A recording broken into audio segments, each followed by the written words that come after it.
জঙ্গি আস্তানা সন্দেহে সকাল ৭টা থেকে সদরের চুয়াডাঙ্গা গ্রামের বাড়ি দুটি ঘিরে রাখে র্যাব। ১১টার দিকে খুলনা থেকে র্যাবের বোমা নিষ্ক্রিয়কারী দল ঘটনাস্থলে পৌঁছালে শুরু হয় অভিযান।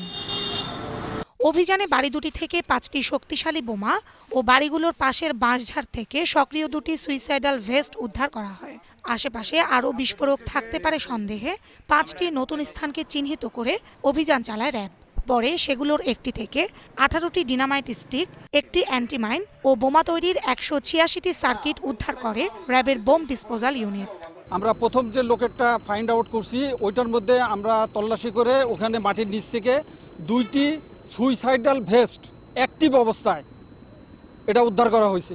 র্যাব ৬-এর সিও জানান, বাড়ি দুটির মালিক সেলিম ও প্রান্ত, সম্পর্কে তারা চাচাতো ভাই। সেলিম মহেশপুরের বজরাপুর গ্রামের অভিযানে নিহত জঙ্গি তুহিনের ভাই। সোমবার রাতে সেলিম ও প্রান্তকে গ্রেফতার করে র্যাব। পরে তাদের স্বীকারোক্তি অনুযায়ী আস্তানাগুলোতে অভিযান চালানো হয়। জিজ্ঞাসাবাদে তখন তারা জানায় যে তাদের ইয়েতে দুইটা কিছু কেমিক্যালস এবং সুইসাইডাল লাইভ ভেস্ট এগুলো তারা তাদের ইয়েতে দখলে আছে এবং তাদের দেখানোর মধ্যে আমরা রাত্রিতেই জায়গাগুলো কর্ডন করে রাখি। এ নিয়ে গেল ১ মাসে ঝিনাইদহে ৫টি জঙ্গি আস্তানার সন্ধান পাওয়ায় নিরাপত্তা নিয়ে শঙ্কায় রয়েছেন এলাকাবাসী। একের পর এক ঝিনাইদহে এরকম ধরনের যে কার্যক্রম চলছে এটা দুঃখজনক।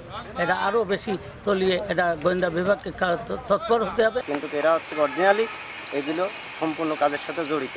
এদের ভয়তে এলাকা খুব জিম্মি। জঙ্গি আস্তানার জন্য আমরা মনে করেন যে এখন গ্রামবাসী সবাই আতঙ্কে আছি। ঘটনাস্থলের আশপাশের এলাকায় ১৪৪ ধারা জারি রয়েছে। ফারজানা শ্রাবন্ত, ২১শে টেলিভিশন।